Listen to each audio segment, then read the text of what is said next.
Hey everyone, how's it going? Corey with The War Within. Today is training day 32 and it's been a pretty awesome training week so far. I've just been kicking it pretty hard lately. I realized that some of my volume was a little bit low in some areas, like running. I try to run 3 times a week. For the last 4 weeks I've tried to make it about 3 mile, 3 mile, 4 mile.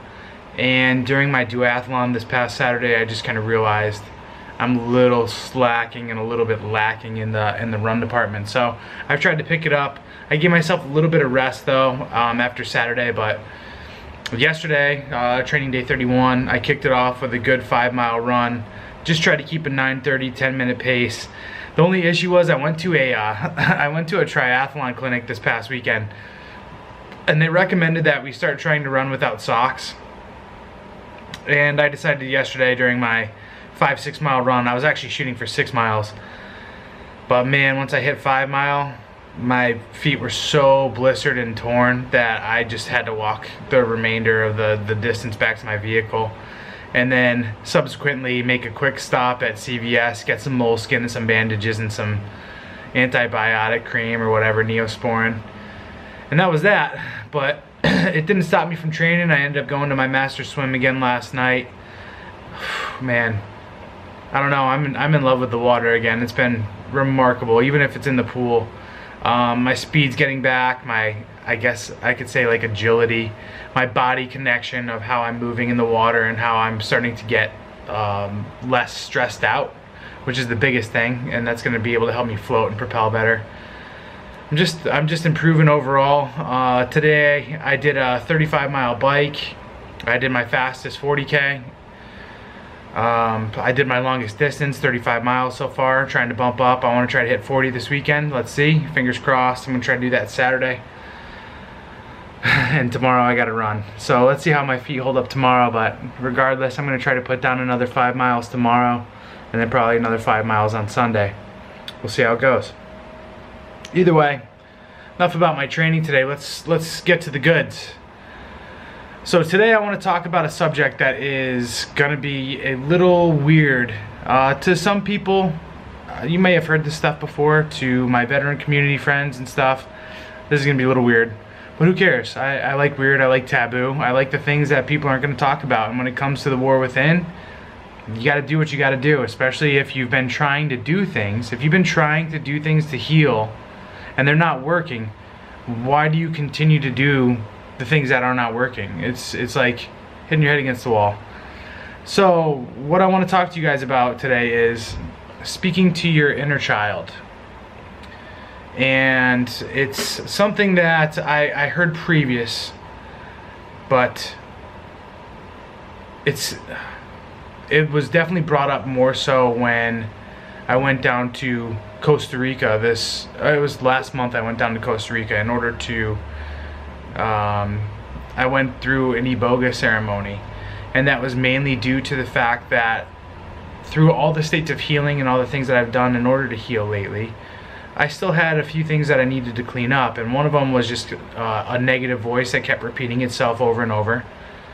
And you know, come to find out that was something that had wounded the inner child and like me as in my child state, and it kept creating these patterns and cycles over and over. And I learned about fear and how I was allowing fear to dictate certain things in my life, like actually doing something like this. And I was able to learn a little bit too about fear from PTSD, which was not my fault. It was an actual physiological occurrence that happens when you go through traumatic instances.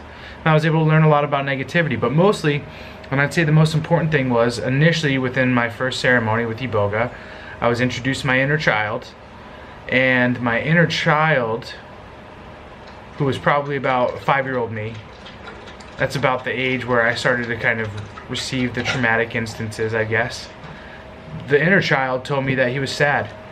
And at first he wasn't trusting, and he wasn't trusting in myself. And then as the ceremony kind of went on and I started to kind of open up a little bit more to my inner child as well, because that's really what it came down to, was I was stifling that little boy.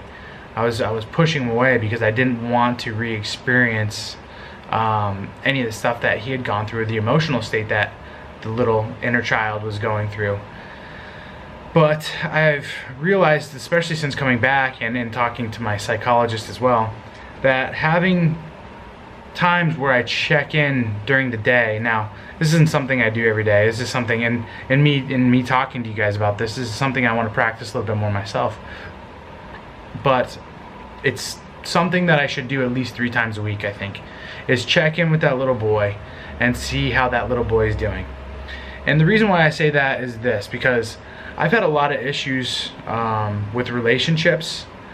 Every time I get into a relationship, that little boy, that wounded little boy jumps out, I guess, in a way, and, you know, wants to do everything it can in order to hold on to that individual, hoping that that's going to help heal. And in reality, it's, you know, it's not exactly the case. And I think that people can kind of read that too. Not to say clinginess or anything like that, but I can definitely say that people feel when someone is putting too much effort in, or, you know, I don't know exactly how to explain it, but either way, what it comes down to is, I think through healing that inner child's wounds, I'm now a more complete individual.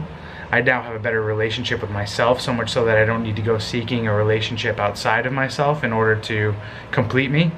I think that was the problem before, and I think that's a problem with our society, is that we're taught that these relationships are supposed to be something that complete us.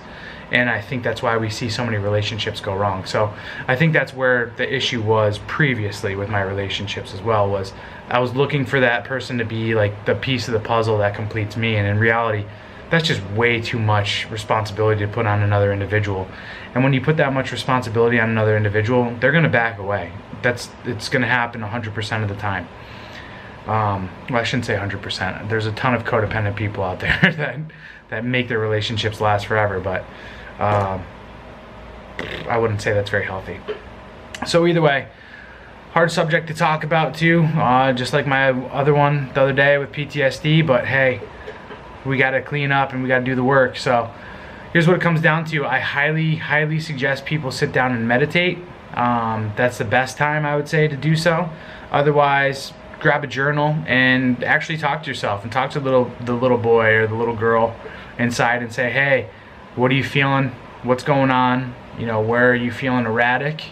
What can I do to help? And just reaching that hand out is a gigantic step in healing. So I hope this helps, guys. Leave some comments. Let me know what you think. Let me know if you've used this technique before, and if there's any other way that you kind of enter into that state where you can engage in conversation with your own, I guess, subconscious. Rock and roll, guys. Take care. Have a good day.